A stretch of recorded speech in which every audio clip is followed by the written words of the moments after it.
Alright guys, for me, that Halloween Ends trailer did its job because it got me excited and it got me loathing the fact that I need to somehow bide my time through all of August, all through September. I have to wait that long in order to finally see Halloween Ends, in order to finally get an answer to all these questions that trailer got my mind churning out. That is right, I saw it, I was excited, I loved what I saw, but I was like, what's going to happen here? What's going to happen there?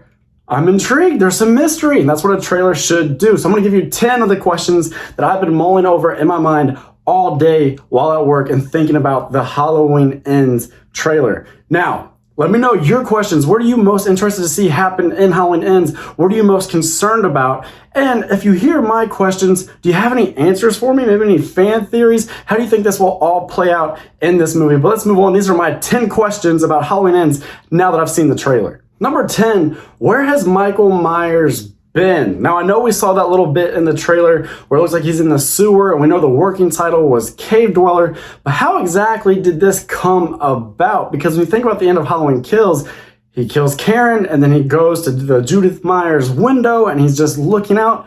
And then what happened? Surely somebody heard the shrieks of Karen as she died. What happened then? So all this time, like, Michael was just hell-bent on getting home. Remember, if we think about his modus operandi, he was never actually after Laurie, according to this movie. Dr. Sartain put him on that path.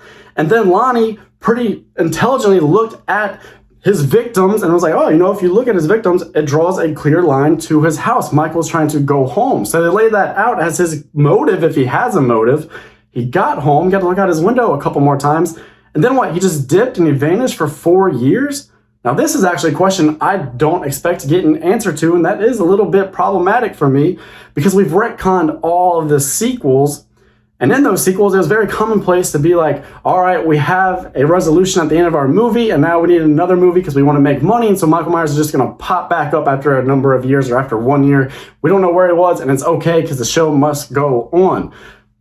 But we've essentially said with this new set of movies that wasn't the way to do things. And so those movies no longer exist. They're not canon in this little new trilogy, but we're kind of using their old tricks. If Michael Myers went home the way he wanted to, killed Karen, looked out the window, and then just bolted before being apprehended and was just gone for 4 years and he's been living in a sewer, I might be able to get on board with this, but right now I'm like, I would really like some answers.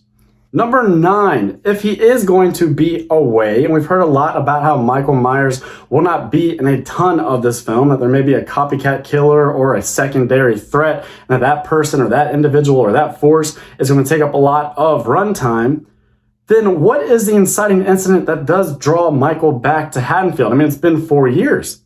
There's been other Halloweens that he could have come home. So what transpires in Halloween Ends that we get this conflict between Laurie and Michael? I'm really interested to see that because, again, it's a little bit puzzling. Why did he leave in the first place? He had to come home. He then left his home for 4 years. What brings Michael Myers back?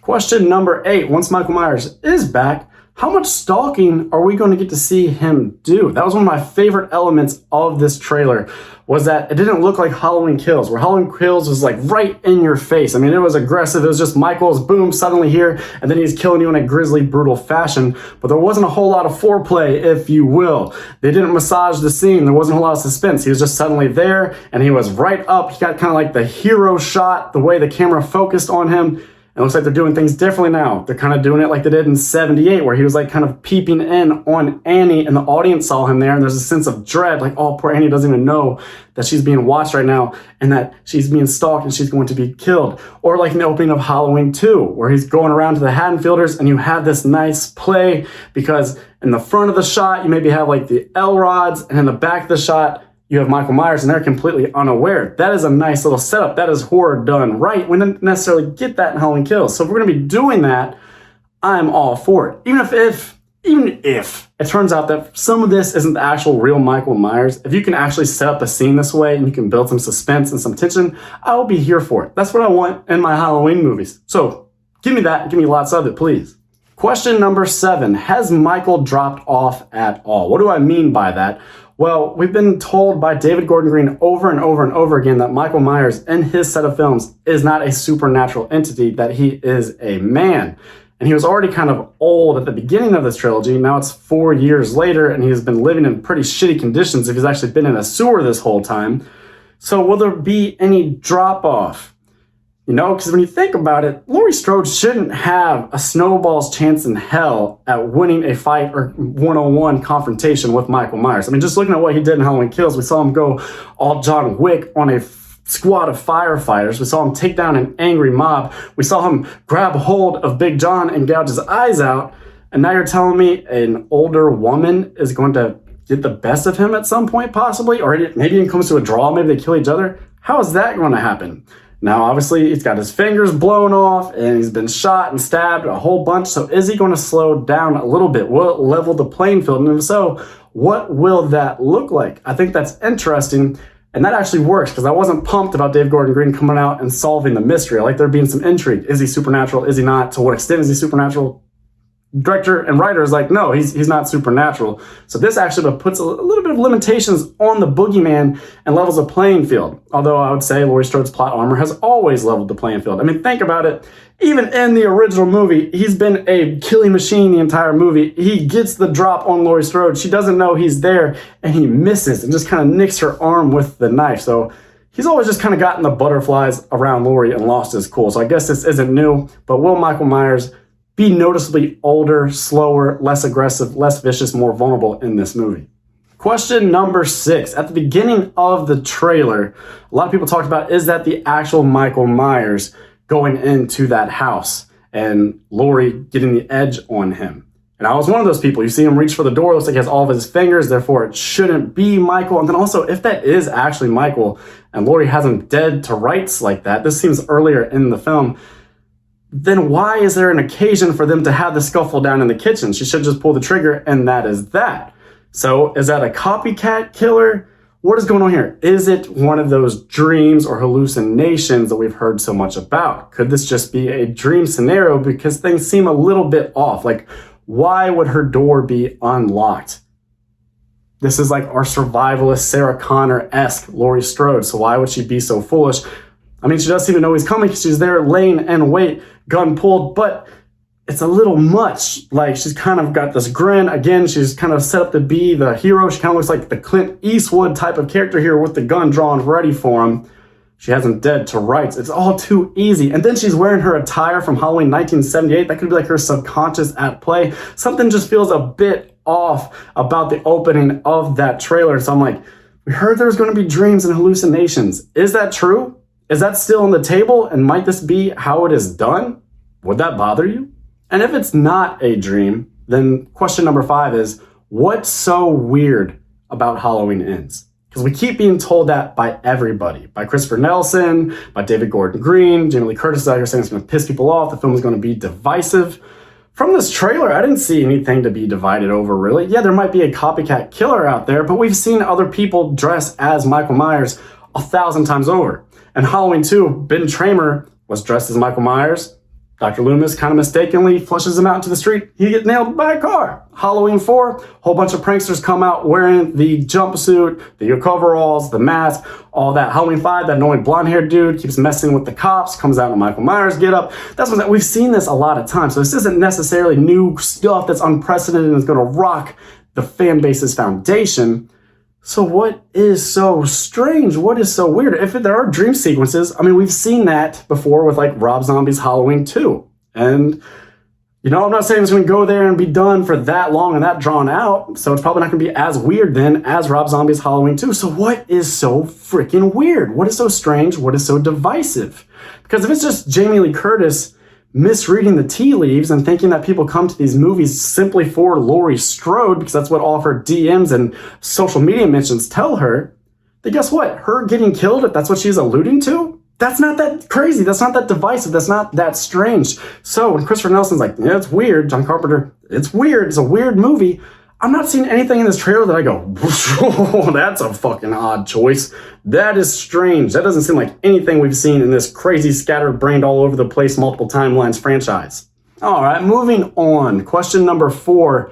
How is Allison going to factor into things? Because a lot of us, when we heard that this was going to be a more contained film, a coming of age story, we kind of looked to Allison because she is a younger part of this team.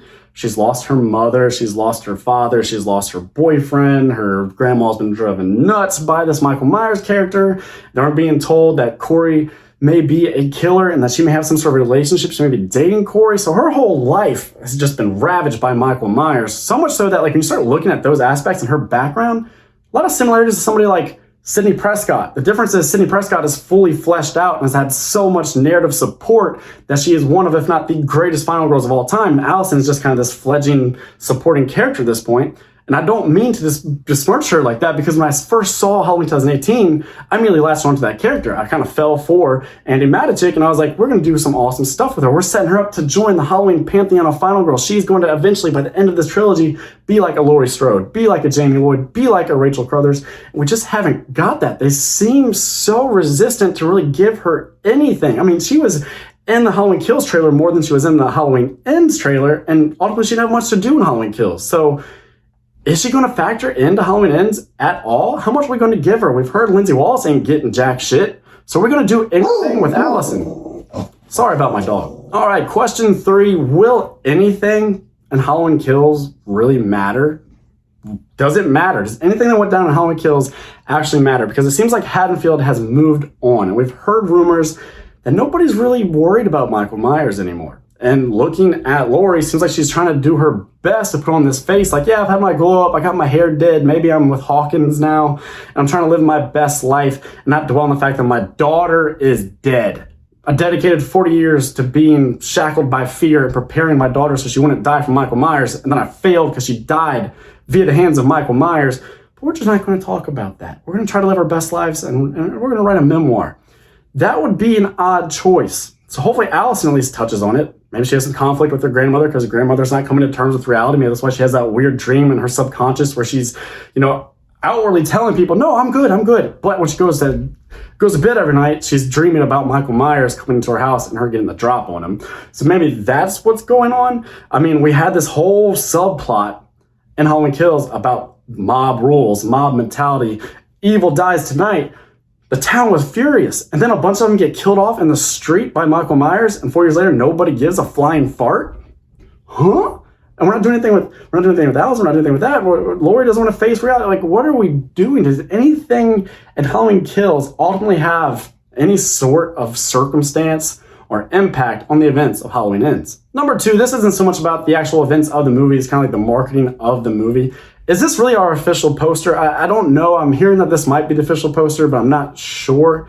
Because if so, aren't you guys a little let down? I mean, it's not terrible, but it's really lacking the TLC that we've seen in so many fan-made posters. There's some great fan art out there. Every time I do a video talking about Halloween or Halloween Ends, I start Googling and I see a new poster every time. They're all so badass. They play with different color palettes. They play with all sorts of different imagery and iconography. Sometimes they use a bunch of smaller images to make up a larger image.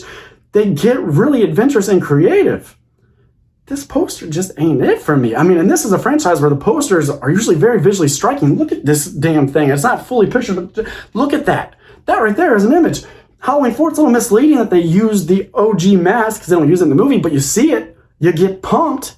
Even Rob Zombie's Halloween. That thing just pops. It's crisp. It's colorful. It feels like autumn, but also feels like hell. It feels like you're in the fiery, raged heart of a serial killer. Halloween 2. Look at that fucking thing. And then this movie, the penultimate chapter in this trilogy, this is our image. It just seems kind of weak sauce to me. And number 1, my last question. What about Glass Hill? I was really looking forward to some sort of asylum setting, some sort of incident in the asylum. I've always loved that Smith's Grove backdrop to everything. That Michael Myers is, at the end of the day, somebody who he escaped an insane asylum. That's dark. That's horrifying. Looking for more of that. I mean, we talk about maybe a transference of evil. So maybe this Corey character, he gets put into Glass Hill at the end, and we get some sort of John Carpenter stinger with the music, and we realize, oh, he is evil now. He is the shape personified. Maybe that's what's weird. Maybe that's what's divisive. But I thought for sure we were getting some sort of story element that had a lot to do with Glass Hill. And I was honestly all for that. I was kind of hoping that maybe Michael would have been apprehended at that window and would have been put into Glass Hill until they could, put him to death, because that takes forever in our criminal justice system. So while he's being stalled away there, maybe a vengeful, rage-filled Allison broke into Smith Grove, because we've always seen Michael Myers either breaking out or being transported on the night before Halloween, which never made a whole lot of sense. So what if they actually brought the fight to him? What if they broke in and you were in the asylum for a Halloween movie? I always thought that would have been fucking awesome and terrifying and completely new. But there was no real look at anything related to Glass Hill. I don't know what really they could do here that wouldn't just feel like a kind of throwaway thing to go, yeah, you know what, doesn't loom large with the story, but I guess we could talk about it in a Reddit post if you want to after the fact. I was hoping for a lot more. So I want to see if Glass Hill factors into this movie at all, and if so, how. So there you go. Those are my 10 questions, and those are why those questions are so important to me, why I keep mulling over them. Looking forward to hearing what you guys have to say about those questions. I want to hear your questions. What did you think about that trailer? Are you as excited as I am? Do you have qualms? Do you have issues? Be sure to hit me up in the comment section with those. Be sure to hit like, comment, subscribe, all that crap that we have to ask you to. And guys, I hate to ask for this, I really do, but we're getting so close to 1,000 subscribers. It would mean a lot to me if you could hit that button if you enjoyed that video and subscribe. And even if you don't, though, have yourself a great day. I'm Nate from Neighborhood Flick saying that's a wrap.